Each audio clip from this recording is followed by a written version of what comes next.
Hi hello नमस्कार. अखेर आमची बहुप्रतीक्षित कूर्ग वायनाडची सिरीज आजपासून सुरू होत आहे. प्रवासाची ओढ एवढी होती की रात्रीच सर्व बॅग पॅक करून आम्ही सज्ज झालो होतो. सकाळी 5 वाजता निघायचा आमचा बेत होता. त्यामुळे लवकर झोपूया आणि लवकर उठूया असं ठरवून आम्ही झोपी गेलो. पण उत्साहाच्या भरात झोप लागणार कुठली. पहाटेच आमची स्वारी उठली. पटापट आवरून आम्ही बंगलोर सोडून म्हैसूरच्या दिशेने कूच केली.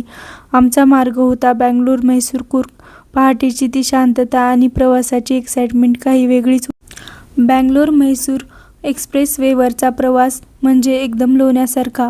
कूर्गला पोहोचेपर्यंत आम्हाला वाटेत 3 वेळा टोल भरावा लागला. टोलचे पैसे थोडे जास्त वाटले, पण जेव्हा तुम्ही आजूबाजूचा रस्ता पाहता तेव्हा ते सार्थ वाटतात. पूर्ण रस्ता फुलांनी सजवलेला होता आणि ड्रायव्हिंगचा अनुभव इतका सुखद होता की टोल भरल्याचं अजिबात वाईट वाटलं नाही. वाटेत आम्हाला दिसलं ते ऐतिहासिक रामनगर. हे तेच ठिकाण जिथे शोले सिनेमाचं शूटिंग झालं होतं. ते डोंगर पाहून गब्बरची आठवण आलीच. थोडं पुढे गेल्यावर आम्ही म्हैसूरच्या कार म्युझियमला भेट दिली. याची रील तुम्हाला पुढे बघायला मिळेल. तिथे थोडा ब्रेक घेतला, जुन्या गाड्याचं वैभव अनुभवलं आणि पुन्हा एकदा आमच्या पुढच्या प्रवासाला सुरुवात केली. निसर्गाचा आनंद घेत गाणी ऐकत अखेर दुपारी 4 वाजता आम्ही कूर्गमध्ये पोहोचलो. तिथे पोहोचल्यावर जेवण केलं.